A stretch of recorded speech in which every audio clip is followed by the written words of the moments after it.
अकाल मृत्यु से रक्षा एवं महामृत्यु के प्रति साधारणतः उदासीन। हमारी प्रार्थनाओं में अधिकतर अकाल मृत्यु से रक्षा की कामना की गई है, परंतु साथ में संहारकर्ता महारुद्र से चिर आयुष्य के लिए भी प्रार्थना की गई है। हमें अपना ही बालक समझ चिर आयुष्य प्रदान करो आदि। और भी की त्र्यंबकम यजामहे सुगंधिम पुष्टिवर्धनम आदि। जैसा कि उनकी ऐसी विभिन्न लीलाओं से स्पष्ट है, रुद्रावतार महाराज जी अनेकों की अकाल मृत्यु से एवं तथाकथित अकाल मृत्यु से भी उक्त लीलाओं के माध्यम से रक्षा करते रहे हैं। यद्यपि महाकाल के मार्ग में वे साधारणतः अवरोध उत्पन्न नहीं करते थे जीवन दान लीला कर, परंतु ऐसी अनेक रक्षा लीलाओं के विभिन्न पहलुओं पर गहनता से मनन करने पर यह निर्णय लेना कठिन हो जाता है कि उन्होंने कहां अकाल मृत्यु से रक्षा की और किन मामलों में महामृत्यु से। फिर भी विरोधाभास रूप किन्हीं अन्य विशिष्ट अवस्थाओं में उन्होंने अपने ही अनन्य भक्तों को शांति से जाने दिया और पुनः समुचित उपचार के अभाव में तीसरी स्टेज का टीबी तथा कैंसर जैसे महाकाल रूप रोगों से मुक्ति सच्चे अर्थ में तो स्वतः महामृत्यु से रक्षा है, इसमें कोई संदेह नहीं। ये ही जीवन दान के पुष्ट दृष्टांत हैं। महाराज जी ने इस संबंध में व्याप्त भ्रम का निवारण लगता है स्वयं ही अपनी दो लीलाओं के माध्यम से कर दिया। यद्यपि ये घटनाएं उनकी तथाकथित महासमाधि के उपरांत की है।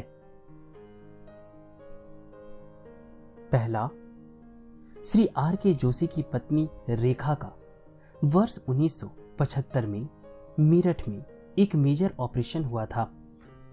ऑपरेशन टेबल पर पड़ी मृत प्राय रेखा को अपनी अर्ध चेतना में प्रतीत हुआ कि वह अंतरिक्ष की ओर उड़ी जा रही है। इस यात्रा में उसने एक के बाद एक कुछ अंतराल से 3-4 धमाके सुने और तब एक अंध क्षेत्र में पहुंच गई। तभी उसने महाराज जी की सी आवाज में सुना, इसे क्यों लाए, वापस ले जाओ इसे। और फिर कुछ देर बाद उसके मृत प्राय शरीर में पुनः स्पंदन होने लगा। डॉक्टरों ने पसीना पोंछ मुक्ति की सांस ली।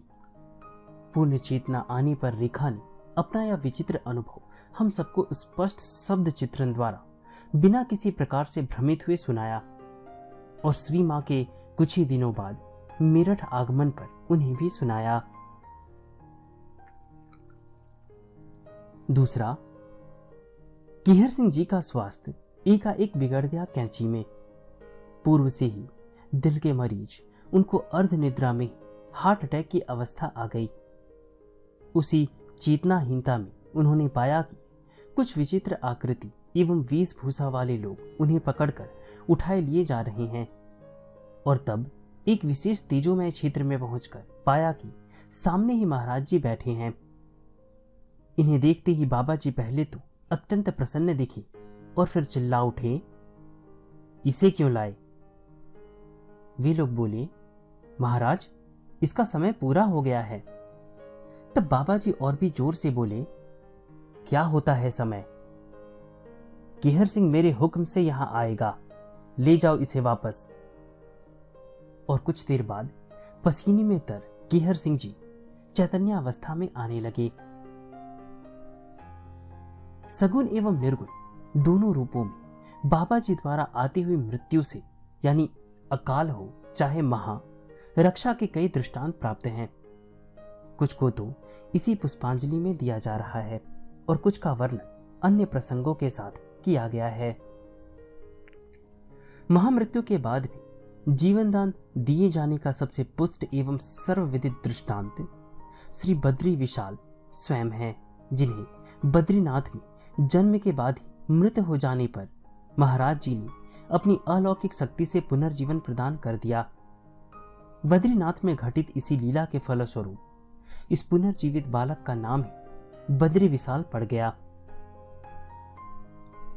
मैनपुरी के वकील श्री राम रतन वर्मा महाराज जी के परम भक्तों में से एक थे। उनकी पुत्री शांति जब विवाह योग्य हुई तो महाराज जी ने स्वयं यानी वर्मा जी को बताकर और उन पर जोर डालकर शांति जी का विवाह वीरेंद्र वर्मा जी से करवा दिया। शांति जी मंगली थी और मंगली लड़के से ही उनका विवाह होना था शास्त्रोक्त विद्या के अनुसार, परंतु वीरेंद्र वर्मा स्वयं मंगली न थे।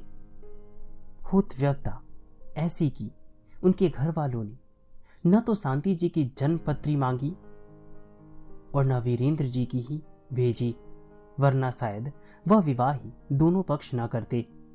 बाद में जन्मपत्रे मिलाने पर ज्ञात हुआ कि इन कठिन ग्रहों की स्थिति के कारण विवाह के चौथे वर्ष वीरेंद्र जी का जीवन सूर्य जल में डूब जाने के कारण अस्त हो जाने की प्रबल संभावना है। वीरेंद्र जी को किसी जलाशय अथवा नदी में स्नान नहीं करने दिया जाता था, परंतु भय तो भय वह भी मृत्यु का।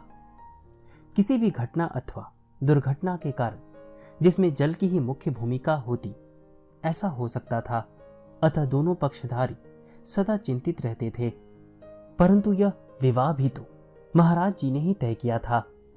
क्या त्रिकालदर्शी बाबा जी इन सब बातों से अनभिज्ञ थे ऐसा करते समय?